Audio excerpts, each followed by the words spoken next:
মোস্তাফিজ যখন top notch performance করেন সেটাও আমাদের আসলে মন ভরে না, আমরা বুঝতেও পারি না, কারণ আমাদের মনে মগজে একদম দৃষ্টিতে সবকিছু পুঞ্জীভূত হয়ে আছে সেই 2015-16 সালের মোস্তাফিজের মতো। এখন টি-20 ক্রিকেটে কিন্তু কনসিস্টেন্টলি মোস্তাফিজুর রহমান বাংলাদেশ টিমকে সার্ভিস দিয়ে যাচ্ছেন, যেটা আমাদের চোখে পড়ে না।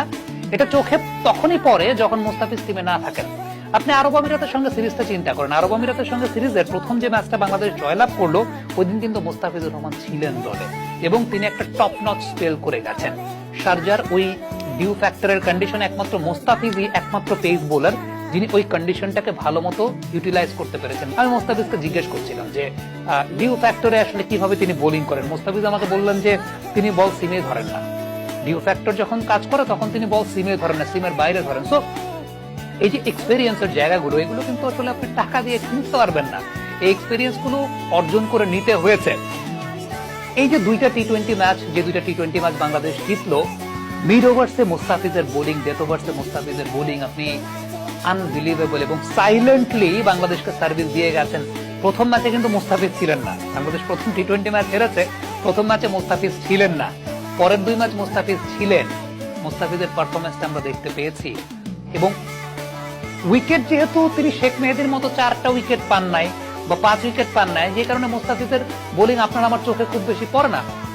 কোন ধরনের উইকেটে কোন ভাবে বোলিং করতে হয় Mustafiz knows that very well, এবং টি-20 ক্রিকেটের এই শর্টার ফরম্যাট অফ দ্য গেমে টপ নচ বোলিং কিন্তু মোস্তাফিজ করে যাচ্ছেন। সেটা আইপিএল এর মতো মঞ্চে প্রমাণিত।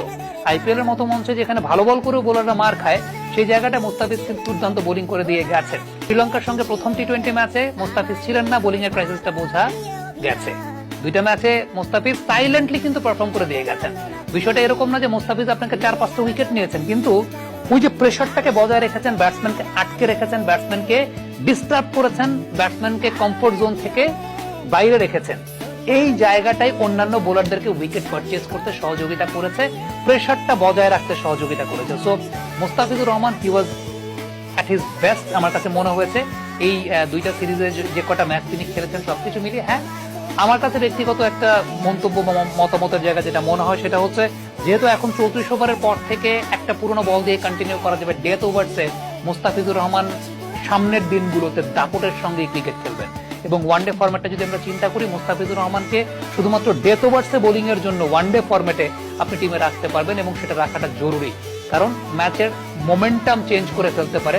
ওয়ানডে ক্রিকেটে death ওভার্স are very much important, যেখানে ম্যাচের মোমেন্টামটা শিফট হয়। সো আলটিমেটলি আমার কাছে মনে হয় যে ওই যে আমরা একটা বিষয় চিন্তা করি যে মোস্তাফিজুর রহমান সেই পুরানো 2015-16 সালের মোস্তাফিজুর রহমান আসবে, বা আমাদের পারফরমেন্সের এক্সপেকটেশনটা থাকে যে ওই রকম,